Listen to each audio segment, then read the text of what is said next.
Chubandu ñandu ndivi. Natin kanu saku ne yivi kibion. Te nakishun te kanyachun ni mandu. Te nasaun ñakani mon yivi yo. Sanishaun ñahan ndivi. Te ikibi kwa tashun ñashashi ñakuni nundu. Te nako kanu iniun shakwachindu. De na shandu yo kanu inindu shaa ne shanyaba ashindu.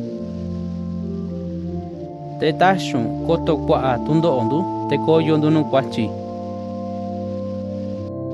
Tu handi takakundu nu yendiba.